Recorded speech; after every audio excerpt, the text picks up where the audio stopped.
Hey, what's up? This is DJ Prostyle. And this is Penny Dellas. And this is Teach Me Something. Brought to you by Berkeley College. And we are back, ladies and gentlemen, boys and girls. Welcome back to Teach Me Something. Yes, we are at the iHeart HQ today, Right. filming in the studio with DJ Prostyle, Papa Pro. Papa Pro's in the building, and our girl Penny is here. Yes, we are Papa here. Is this going to be a new This one is now? going to be the new thing. Since the Hashtag, Christmas another episode, hashtag has been we created. have Podcast Pro Hashtag. and Papa Pro. Yeah, Papa Pro. Yeah. And then we had, what was It's a the bunch one? of them. There's so I don't many. know. There's so many. All right, so we're getting to the end of the year now.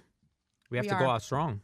And today's episode is going to be amazing. Can you tell us about I feel like our we amazing just special guest? excelled this year. Yeah. And we continue to excel. But the person that's on the podcast Mhm. today is so cool because Mhm. his journey has been nothing but a journey of north.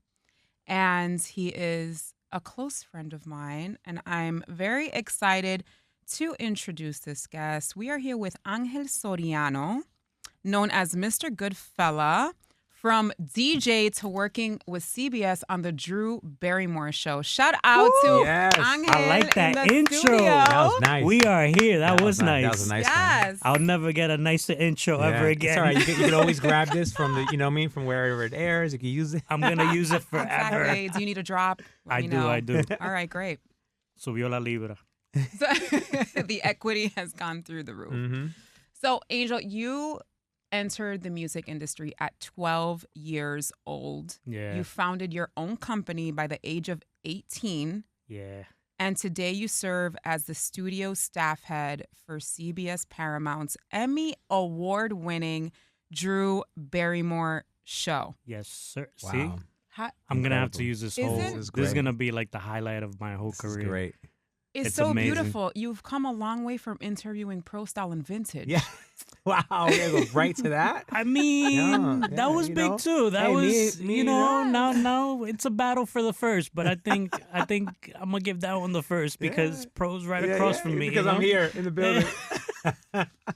But if it wasn't, I might give it a second. But I'm one of those steps along on your journey Oh, to where you're at absolutely. now. You know? No, Absolutely. Pro, you were like the god of DJs. During that time, I was definitely outside. Yeah. He was definitely No, you were outside. the- all the- pro the pillar. DJs, all pro. We had a I lot mean, going. it was, yeah, there was the a all, lot the all going pro on. movement. There was a lot going You're on. a during living those times. legend, Pro. Yeah. You really are. I mean, done a lot. He's like, Yeah. stop it. No, really. But no, okay, Angel, enough about Pro. Yes, I'm about to say. More about you. We just did a whole But- episode where you went crazy. Go ahead. Okay. But no, seriously, how did you get into DJing? So my family, my dad, Mhm. was very musically inclined. Right, that's the right word. Yeah. Inclined. Mhm. He always wanted to be in the music industry. And I guess like he never made it, so like I guess I followed in his footsteps. I do have some family members that are on the Latin side, from my father's side, and it just one thing led to another, and I just wanted to be in the music industry, and I was bound to do anything, whether it be like producing or DJing or like singing or whatever, but I just wanted to be in the music industry, you know? So, yeah, like I guess DJing was the first step. I used to take my dad's, sorry, Dad. I used to take my dad's old records and I used to like scratch on them, but I wasn't supposed to. He had real like, real old school Look at me funny. vinyls. I remember scratching his It Takes Two vinyl. Wow. Oh. That was autographed. I shouldn't have done that, but you know, Angel. that was the start. You know, he called me one day, wiki, and he was like, "No," I was like, "Sorry." So and here we are. So I looked at you, Pro, because I was remembering when you said when you used to do those summer parties and they would just melt Oh, the records. the records. yeah. But that Yeah. that was not the beginning. That was Yeah. like No, deep into my career. but, yeah. That's when we had to do outdoor events. Yeah. You ever did an outdoor event with vinyl?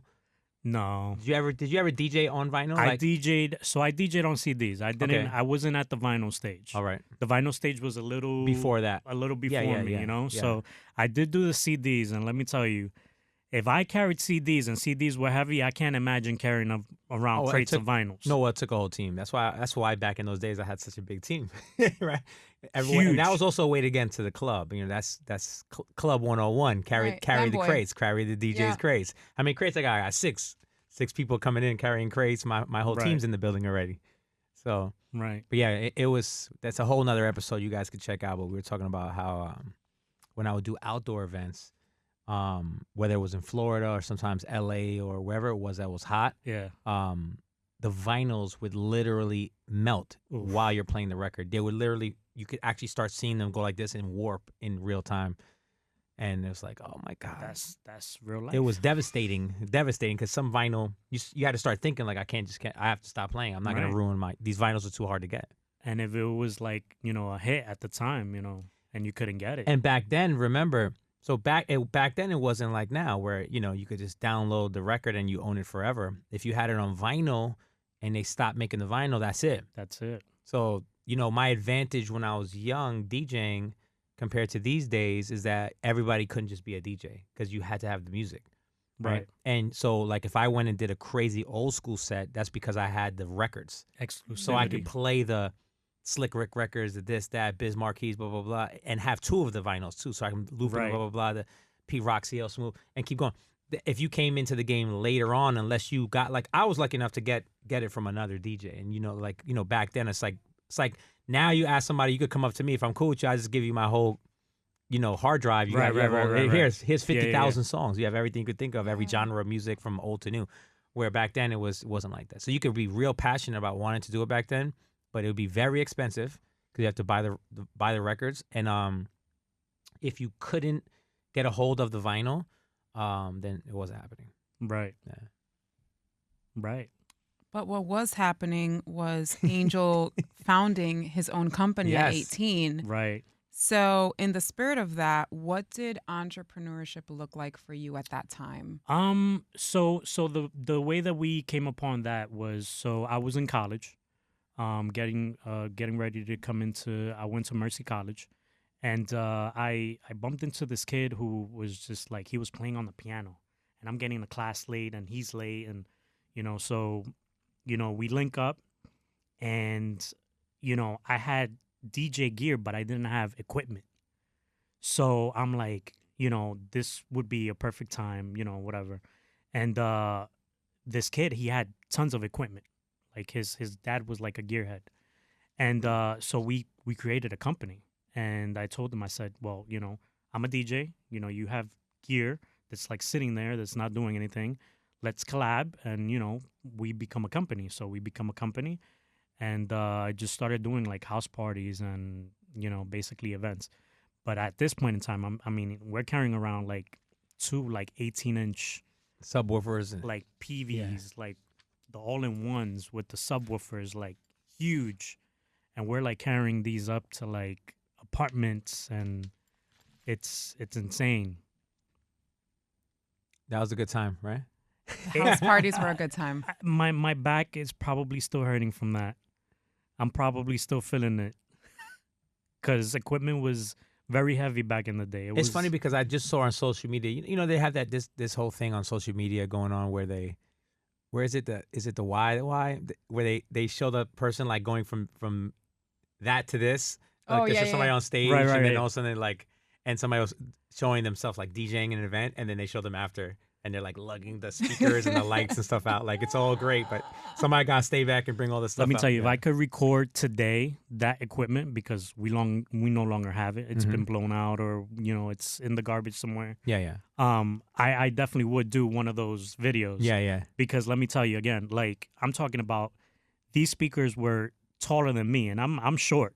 You know what I'm saying? So I'm like, at this point in time, I'm probably like 5'2". These speakers are like what, 5'8", 5'9", and we're lugging these speakers around because that's all we had, like there was more modern equipment, but we didn't have the money for it. So Yeah. we had to do with the means that we had in order to make money to get to the next level of entrepreneurship and eventship, and get the lights and newer speakers and newer DJ gear. And you did with what means you had. Hmm. That's awesome. I definitely can relate to everything you're saying. You wanted a DJ on the podcast. I what? Time. Oh, Season 1, he's like, I would love to get a DJ in here. oh really? To talk. That's Did what I he say said. that? Yeah, you did. Well, here I here am. he I'm is. probably the well, first. Here he is. Yeah, yeah. Well, here it is. So now, do you still DJ now? I do still DJ now. I'm part of if I can say it, can I say Of it? course. Yeah, go ahead. I'm a part of Lo Maximo Productions. Mhm. I'm one of their DJ hosts. That's awesome. I've been with them since about 2011, 2010. I still have my company, so I still do private events. And just moving around, club scene has changed, so not much in the Dramatically. clubs anymore. I do like doing bars though. I feel like the bar scene has become way more. That's where it's at now. Yeah. Big nightclubs are still never gonna take away from nightclubs, right? So Yeah, there's no, still, nothing against the nightclubs. no, there's still but there's some amazing the ones that are left. Right. We'll put it like that. So like in New York, for instance, and everyone knows this in the city, majority of the bigger nightclubs and around the whole tri-state have shut down, and you Yep. know, so you are left with a few that are still around, and it's cool. Yep. And shout out to those clubs, but it has become more of a lounge, kind of smaller yeah, hookah lounge, more intimate, intimate. And I feel like Mhm. more people go out to these, like, because I feel like the people that support you are Mhm. the ones that you grew up with, Yeah, the yeah. ones that you promoted to back in the day, So I feel like these are the people that are giving you the full support, the people that want to be in bed by like 9:00, Yeah, yeah. but they'll come out to party with you for one day. Our age people. Yeah. We're getting old. We're getting up there. Yeah. So they'll stay out for like 1, 2:00. That's probably surpassing it. Or like one of the penny nights. We're not gonna talk about that. No, talk about it. Let's talk about a penny I night. feel like the past couple weeks on the pod, there's been a lot of shade. A lot of being shade thrown at going me. your I way? just want to reiterate that I represent a higher education institution, and we will continue to our next question. Bro, would you like to ask that question? I mean, we're just free. I'm not. Well, do you want me to go? I mean, But no, we've had a lot of events. We've had Jingle Ball. Mhm. We've had power sessions. There's been a lot of things, and we sometimes end our days at 6:30 in the morning She and then go used to to get at Pilates 2 me. hours later. She used to get at me So- for being out late. Yeah. I did. But I'm seeing posts at 6, 7:00 in the morning. So I'm still going to the gym, so I'm, that's where you were still- going. you know, being responsible. Whatever. Yeah. I'm reading your questions. I'm not even listening. We keep it so 100 on this. So how did you get from DJing to Right. obviously being where you're at now with CBS Paramount? So going back to what I had stated earlier, so I wanted to make it in the industry by any means possible. Mm-hmm. I went to school for production and engineering, and then out of school, because of the time that I had gotten out of school, the recording studios were kind of dying because of the Napster, the LimeWire. People are stealing music, So the production and engineering of music had changed at that point in time. A lot of studios were dead, so there was really no studios to go work at unless you were going to like Powerhouse or Yeah, something yeah. like that, and you needed connections to go to these studios. Mm-hmm. So I just decided to basically like branch out. I needed to make money. I needed to pay for those those school bills, which were piling up. Mercy College wasn't a cheap school to go to. Yeah. So I got into stagehanding, which is basically here in New York City is anybody that does entertainment and the theaters, and I became a sound engineer, and I basically just started doing a whole bunch of theater work, and one job led to another. During the pandemic, I ended up at CVS Broadcast Center, and in that turmoil of change, everything was shut down. Broadway was shut down. Theaters were shut Yeah. down. There was no shows. There was nothing No, going it on. was a ghost town out here. I remember. But TV was still going on. Mm-hmm. And at this point in time, Drew Barrymore is coming into New York City to basically start her show, the Drew Barrymore Show. And here we are, 6 seasons later, going into 7, hopefully. And that's where we are. That's awesome. That's amazing. Yeah. And she pioneered during COVID. Oh, yeah, absolutely. She did the first of its kind of the live streaming, having the guests zoom in, having the audience zoom in, and it was unprecedented, and Yeah. she had that vision. So what was Yeah. that like? It was with you all doing very that? different and very hard for the digital team because we were basically bringing in. I don't work for the digital team, but I work for the studio itself. But they were basically virtual interviewing people that looked like they were in the studio but were not, which was it was Green crazy. It was like screening and- green screen holograph, like it's insane because when you look at it, you really thought that the person was there. The person was not there. I hope this doesn't. I hope I didn't throw out a secret, but Oh no, she's spoken about No, it. I think. Oh, okay. Yeah. great. I think Sorry, during Drew. those times, everyone knew that. Yeah. We Yeah. weren't allowed to be there. And right because COVID and Mhm. and social distancing. Let me tell you, my nose hurts just From thinking wearing that about mask? it. Wearing the mask, we had to get tested every single day. If you were not tested, you were not working. Every day you had that Q-tip. Every day, 5 days a week. There was a Q-tip going into both nostrils up to my brain. It sucked. It was bad. But you I know don't what? wish They it played upon it safe, anybody. Huh? and they played it safe, and Right. you executed well. So I had the privilege of going to a taping. Nice. So Emma's been everywhere. I know, and it was so cool, and seeing you work with your team, and first of all, a lot goes into these tapings. Oh, yeah. You just see a 30-minute segment, but it's so much production. It was about a 3-hour taping, and then that's condensed, to the Yeah. show duration. I mean, it used to be Pro Studio. Yeah. For 106 in Park? Yeah. Yeah. My studio used to be your studio. Wow, the so I same mean, one. same one. I've never realized that. That's awesome. Same one, which is crazy Which is because on now that I'm 57th. thinking about it. Right, yeah. It wasn't even 106 in Park. It was on 57th. 57th. But Right. it started, I believe, I think somewhere. So Studio 41 is used to be Wow. your studio. So and Memories. you used to do BET.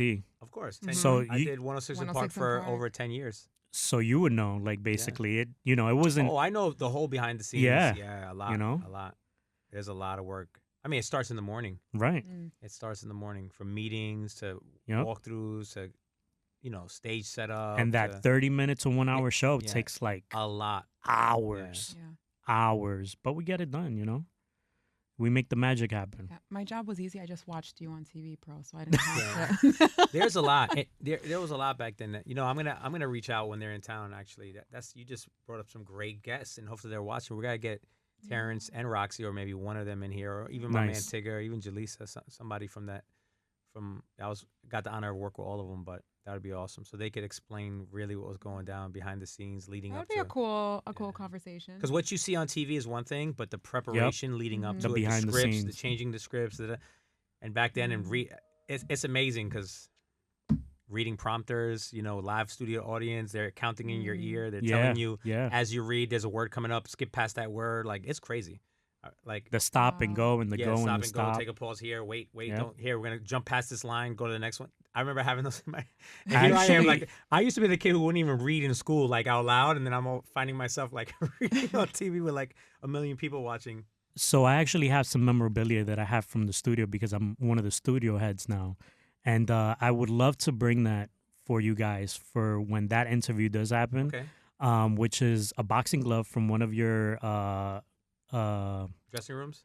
from one of the it might be from one of the dressing rooms or from one of the shows that you did. And also I have a gobo from the lights that says 106 in Park. Oh wow, Oh, that's so cool. I'm pretty sure it'll memorabilia. That'd be yeah. awesome. That'd be awesome. But I love that area. That whole studio. I remember pulling up to it. They'd have the kids lined up down the block outside. I used to stay at the Holiday Inn most of the time, right up the block. nice. Either the Holiday or Marriott. I'm not sure which hotel it was, but There's a few. Good There's a times. few. now it's changed. Oh, Now- yeah. now I It's just went down- totally Yeah, it's different. a whole different. I'm talking about back when I Totally was there. different ball It was a game. long time ago. Totally different ball game. But there's so That's much exciting. behind the scenes for these There live, is. for these TV shows. Yeah. I'm sure that I can only imagine what you guys do. I had the honor of for like a couple months I DJ'd for Good Morning America, Nice. and those days were crazy. Cars picking you up at 3:30 in the morning I mean, it's to it's be insane. there by 4. To beat the traffic in. The hosts are already there. like at 4 a.m. Wow. before the show starts at 6. I guess is when it aired or something like that. So Luckily, so we tried to go live. We did the whole live thing. We couldn't do live because of timing issues. But even not being live, like being a recorded show, it's a lot. You know, we have to be there early in the morning. 7, 8 o'clock in the morning. Basically shoot 2 shows, 1 show. It takes all day. And like you said, for a 30-minute segment, to even an hour slot, it's a lot of work that goes into it. a lot. But I wouldn't change it. I love what I do. Like I said, the whole premise of being in the business was to get somewhere, right?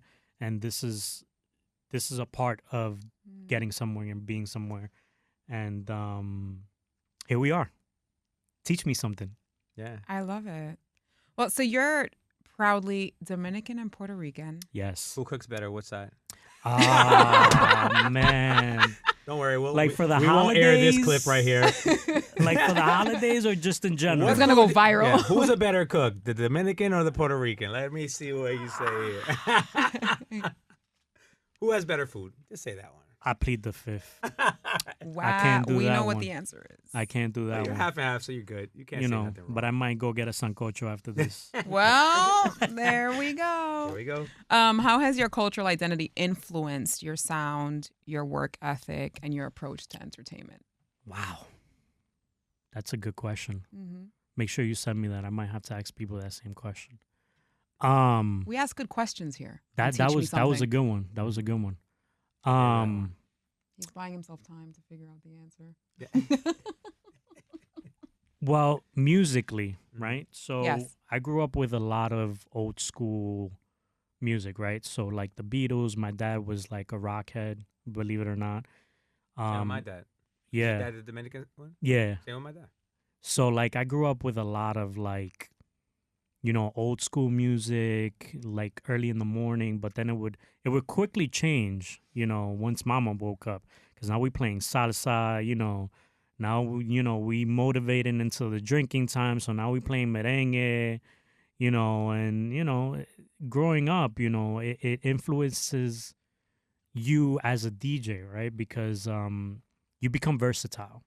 You're not just playing one genre, and you start mixing in a lot of those old genres into your sets, and you start building and creating your own type of sound, right? Yeah. Kind of, sort of. And him being musically inclined and like me having these, how should I say, these influences really, really, I guess, kind of built what my sound was and like who I was as a DJ, and just basically like as a person that likes music. It helps you a lot, I guess, as a DJ to kind of bring people to the genres that they don't listen to, right? Because now you start playing a lot of that old school music that people have never heard, and it becomes new. That's how a lot of these TikTok videos are coming out now. There's a lot of music that came out when I was growing up that was big. And, now it's like flourishing again. It's coming out again because, kids are using it because maybe their parents listen to it or whatever. Everything, the rewatch, podcasts, all these series, everything's coming back. Mm-hmm.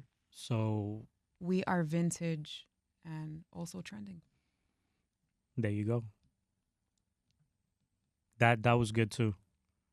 You got to send me a little blueprint of Well, this. I'm not producer P for nothing. But did that answer the question? Or It did. It did. Did I derail? And this industry is so unpredictable. We were speaking about this in our last episode of how a lot of things are temporary, and you have to enjoy those moments and enjoy the ride And evolve with it. Or right? adapt. Adapt is another word. Adapt, evolve. It's constantly gonna change. Right. So you have to keep up with the times, right? It's just like we talked about earlier, thing about DJing vinyl versus the thought of DJing off of a computer when it first came out to me. I was like, what? Like it just, I was like nervous to do it because I didn't trust it, right? Right. Now it's like, I couldn't even imagine not DJing. That Like laptop. it's so easy Right. now and I mean, it made it a lot easier, but also, I feel like even though it made it easier, it makes you work harder, right? Because now you got so many DJs. Well, that are everybody out could there. be a DJ. Yeah, 100%. Everybody could be a DJ, so Mhm. everybody has access to music. Mm-hmm. But now it's, what do you have that somebody else doesn't have? You know, so now you're playing. You know, you're looking through your crates to play something that hasn't been played. It takes a lot now, you know, for the DJs watching this or listening. It's gonna take, just like anything, I feel. It's gonna be harder. There was a time where it got really easy, like you're saying, right? Because like when music transferred from being on vinyl and these things you had to carry around to a computer, Right. and then people started realizing, oh wait, so you're saying if I buy a computer, hey, would you hook me up with your music? Da, da, da. Right. Yeah, here, just plug in. Now you have all the music. Now you're like, oh wait, and my boy owns a lounge, or he knows somebody who da da da. Next thing you know, 2 weeks ago you were going to the club. 2 weeks later, you're actually playing the music in Yep. it. It's that simple, right? Yeah. So it created this space, which is great for more DJs and more things to come up. But it is now getting to a point where it's going to be harder to separate yourself Yep. from the rest, right? What do you do? Even sound wise, because I've been to a lot of clubs now, and it's like, wow, like a lot of people sound the same now. Right. Like literally on the microphone, first thing out the mouth. Whose birthday is it? Make some noise. Da, da, da, da, da, da, Right. da. Like everyone's kind of saying the same. So what do you do? Mm. So now it's becoming a, what do you do to separate yourself from Exactly. the next DJ? And that's where social media and how do you look and da da da, all this kind of stuff comes into play. Like it's a full on job now, where it used to makes be it- just about Yeah. who plays the best music. Now it's a lot more to, you know, even in nightclubs, you know, and you know, for DJs, they want the DJ now to like do everything almost. Yeah. Like, hey, what tables are you bringing tonight? Can you like, so now it's like the DJ has to be the promoter. Right. Before right, you know right. it, you got to own the club too. Yeah. Book yourself. You know? Wow. Like, I love how in entertainment we all wear like Yeah. 15 hats, And and, but- it comes because of that hustle, Yes. right? That drive, Right. that Mhm. struggle, and it's interesting, these transferable skills, Mhm. right, that we obtain. And now on the corporate side, when everyone seems to say, "Wow, you're really type A and type this." And no, we had to hustle and Yeah. have like Right. 20 Yeah. But it's gigs also- it's- in order to. it's Make almost, it, and like I you said, know? it's Yeah. almost with everything now. Like you have Mhm. to wear more than one hat. You have to. to. You You have, have to. to do that. You know, you have to be able to, because these companies, you know, across the board, and every industry is looking at minimizing, right? So how they do that is they just say, hey, if Correct. Penny could do that person's job and that person's job, well, then we don't need that person. That person, Penny could do all. Oh, we know. You know, Right. Because we're doing the multiple jobs, all of us here at once, which is, you know, and we've dropped a lot of gems in this last segment of advice for those coming after us or aspire. And for me, I would say, you know, in marketing, we say be liquid, Mhm. be able to adapt. Adapt. Right. Adaptability is Right. a really Very important. strong skill set to have or to nurture, to learn. What would yours be, Angel? What was the question again? I was looking at the jacket. I'm sorry. The jacket it- is Jacket's just fire. the jacket's right? fire. The jacket It's like is fire. What color is She's this, giving me really? like this is the a mauve. Yeah, pink. I couldn't. Yeah, I knew it was like a Beautiful. pink, like a. It's nice, right? She's It's giving me fire. like Pink Lady vibes. Like Yeah. Well, you know. because now It's a good in color. the health journey, losing the 28 pounds, I'm able to fit back into my Hey. Let's clothes. go. I feel like I went shopping, Let's but it's go. like my old clothes. I wore this for a music video. It's back funny in that the you day. said that, because I definitely have like a bunch of Zara shirts that I realized I could never wear, and now I'm at that like level See? again. Yes, now you can put them on. I feel like we're all on that health journey. You should I have seen know. what I was drinking this morning. Shout out to social media. You know, Smoothie. social media has a lot to do with it. And when I say that, I Yeah. don't mean because you're trying to look a certain type of way. I mean because the information is endless. Right. Especially when you start Right. looking in, like you start finding yourself like scrolling healthy things, then all of a sudden you're like everything. Everything's healthy now. It used to be all crazy Right. stuff on my feed, and I eliminated a lot of it. Now I go on my feed. Because It's the either, algorithm, by what yeah, you so search, what you algorithm consume. wise for myself, it's like I turn on. It's either all sports stuff for my kids, like Right. training, like things to make your kid do this, da, da, da, da, like fast speed Yeah. agility stuff, or like Yeah. health. That's about For it. me, it's coming and recording every other week and seeing pros shredding weight, and I'm like, Hey. what can I do to improve myself? As he's like, I ran 5 miles this morning. Piece of advice, Angel, for those aspiring to be in the entertainment industry. Piece of advice. So it was actually it goes great into what I was gonna actually state earlier. Quick story. So in high school, I went to one of these fairs, and LL Cool J was there, and LL Cool J stated about like this BMW that he had like a die cast of, and he said that he was gonna get that car when he grew up, and he actually got that car, even though like he blew up years later. But there was one thing that he said that stuck with me, which was do what you love and love what you do, and you never work a day in your life. And that's what I'll say to them is basically do what you love and love what you do, and you know, working will be fun for you. Go for it. You know, you want to be a podcaster, you want to be a gamer, you want to be a DJ, you want to be a producer, engineer, whatever it is, you know, put all your eggs in the basket and just go for it, because you never know what you're going to get out of it. Students, creatives, listeners, just hit play and do what you got to do. Before we enter our last question, Angel, so you used to work for Siete Días, Siete Yes. Noches, right? Shout out to Ron. Yeah, Those shout out in to New Ron. York, if you know, you know. If you know, They you were the know. If greatest. you know, you know. And you did all content, interviews, photography for Yeah. the club scene. I was back then. one of one, and y'all can all come at me if you feel that I wasn't. I was the first and last VJ for Siete Días, Siete Noches. So I used to go to the clubs, and I used to basically take pictures, but I used to also record the artists and the DJs, and I used to interview them. And boy, a time was had. So And there's Pro was actually one of my interviews. There's an interview, and I received the YouTube link, Amazing. and I was showing Papa Pro, Baby Pro on this YouTube video. It's good times those days. Those are good times. That intro sent me. That guy's lit. The intro sent me. The necklace. It's like Oh, I such a always said- time period. Yeah. I was like, wow, what a throwback. And then we Yeah. started looking at pictures from Vintage and when you were Vintage there with was great. Busta Yeah, yeah. and all this stuff. I used to bring Such all the cool time. artists uptown, like the hip hop artists. Yeah, it was a good time. You still bring them. When I do spots here and Bronx there, and- yeah, we spread it Yeah. out now. Yeah. Now we do the Prostyle Friends runs. the Pro and Yeah. Friends. The 2026 one's gonna be crazy. Let's just know that. Okay, But, let Pro me was get ready. definitely outside. Yeah, we're Let definitely me get outside. some B12 shots. Yeah. Get ready for them. Okay, that's what we're doing. But how was it at that time? Because Pro, as you said, like the King of New York at that time, how was You it? keep saying again. I Why, definitely- why I was you, was one of why, it- many. but I why was you one of- why But you getting how on him was- like that? Used to be, you know, how you? No, I Well, said I'm definitely not outside anymore. I said at that time, right? Because 106 in Park, doing all of these things. Right. How was it interviewing him at that time for you? Oh, it was amazing. It was and I'm not just saying that because you're here, you know, and I'm on your show, whatever, on Use Guys show. But you know, Prostyle back then, Prostyle had this this DJ team called All Pro DJs.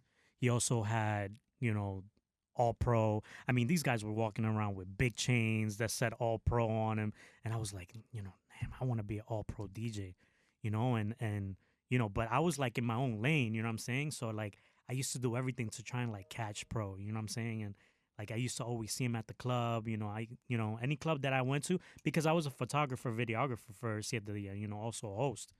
And this particular one was his interview. Like I was out there just like particularly for him. And he was with DJ Word of Mouth that night, which was an all pro DJ also. My God, yeah. And so just so you know, the audio did not come out properly. Like my questions didn't come out properly. Like my audio was completely cut off, and all we could get was basically all pro Prostyle's answers, and my video guy just had to like throw magic on that and some cinnamon and make it work, and that's how that interview came about. But yeah, like Prostyle was definitely outside, you know, and you know, back then there was only a few like DJ crews that you wanted to be a part of, and it was like you were either an all pro DJ, you were you know, a heavy hitter, or you know, like a commissioner, and you just, if you weren't a part of one of these DJ crews, like you were not down, you were not getting booked, you weren't getting no play, you know. And you know, he was definitely outside during this time, you know. Good times, man. It was good times. It was good times. We'll do a whole. I love this. We'll do another episode of Pro's blushing in the back studio. in the days. No, it was all great times. It's all part of the journey. Yeah. It's all part of the journey. You looking back, would you do it all over again? 100%. I mean, I got to where I'm at today because of everything I've done. There's been no, I didn't leap any, like I've literally done every single step. Like there's no parts of this industry that, did I intern for anybody? No, right? But I literally, there might not have actually been interns, to be honest with you, when I got into this industry. Right. You know what I'm trying to say? Like, so I've been in this game since the beginning, essentially. Like hip hop even was, just getting onto the radio back then and things like that. So I was blessed enough to like really jump into this industry from the beginning and take every single step. But I've seen it all from, like I said, I DJ'd my graduation party when I went from middle school to high school. Like I DJ'd the party. So, and it was hard work back then. I mean, there was no social media. There was no. No, I used to go to Kinko's. That's what it was called. Remember? Was that what it's called? Kinko's, the flyer place? Kinko's. Yeah, Kinko's, right? Staples. So, no, I don't even know about Staples, but I used to go to Kinko's. This is when I was in Florida. I used to go there and have to make. First, I used to design. Me and we cutting things out, put on a thing, scan it. If the scan came out good, there we go. There's our flyer. Scan, 5,000 of them and sitting there cutting them and create our own flyers and then go out and drop them off at barbershops and places and da-da-da. There's no aspect, like I said, there's really no part of the game that I can't relate to and say I didn't do that. This is before the internet, before everything in MySpace and all these things came out where you could start promoting through that. The hand-in-hand back then and having, like you say, during those old pro times where I used to hire the girls to stand outside, collect Street team. Collect data. Every time you were going in and out of the club, they get your phone number, put you in a thing. Here, take a picture, give you the card for our website, which you go see the pictures on. But all this was to collect, your information so that we could promote to you where we'll be at next. So, we used to do it all. It definitely built me as an entrepreneur and as a person with everything that I'm doing now. Because I still have my company. I still do DJ. Even though I have a staff job at CBS and I work for who I work for, but I wouldn't change it. Yeah. You're passionate. I'll say this too before we leave. We were blessed enough. It's a blessing that we came from an era that it had to take physical labor to do things, right? If you wanted to talk to the girl, I had to go talk to the girl in her, Right. Now it's like, I thank God I already got.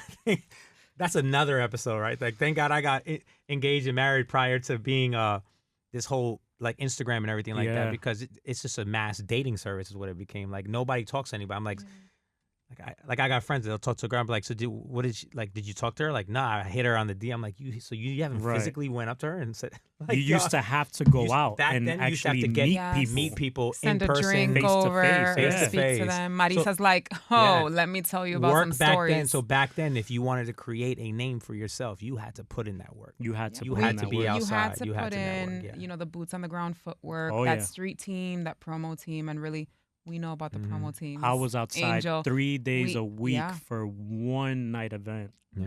Just handing out flyers. It didn't matter what Also, type of weather it was. even managing talent. Like I had to travel to other states, and you physically went and gave the CD or the thumb drive, whatever it was, to promote the talent.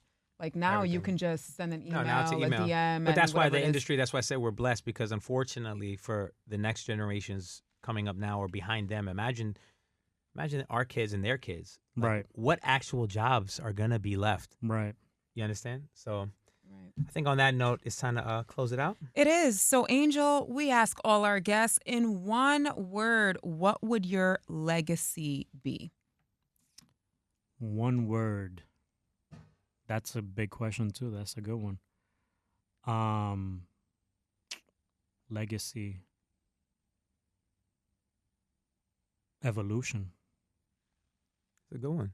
Oh, I like that word. Yeah. Interesting, Pro. Why you say that? Is that your word? We have a thing about words on this podcast, not just how we close, but also we spoke on our Christmas episode about goals and words. And some may have called mine basic. You didn't say evolution. You said elevation. All right? Mm-hmm. Yeah, it's different. Very two different words. Two absolutely different words with different meanings. But good try, Penny. Anyway, thank you so much for being here today. Thank you for having me, guys. Thank you. Appreciate it. Yo te digo a ti. Angel, thank you so much for being with us today. I hope that everyone listening today got some gems that they can Thank you for having me. These conversations too about music and production and DJing, that we would need like you love multiple. this episode. Well, there's I know so you many did. stories that you could tell, he could tell, and I could tell, and you could tell. We have between so all many. of us, because Oh, we're yeah. in this kind of entertainment business Yeah. that we literally could sit here and talk about. Maybe it we can for- have a therapy episode Yeah. and just. You need talk about therapy. things. Oof. You always I bring am in up therapy. meditation or therapy. I am in therapy. It's great. Okay, it's good. It's good for you. Woosah. All right. Well, thanks for listening to Teach Me Something. With DJ Prostyle, And Penny Dellas. of course, presented by Berkeley College. Tuning next week. And Happy New Year, Happy everyone. New Year to everybody out there. We will see you in 2026, where it's gonna be incredible. Yeah, we're going to have a cutout of Pro. It's going to be great. It's gonna be amazing. Let's go. Hey, thanks for listening. Tune in next week. For all new episode of Teach Me Something. Brought to you by Berkeley College.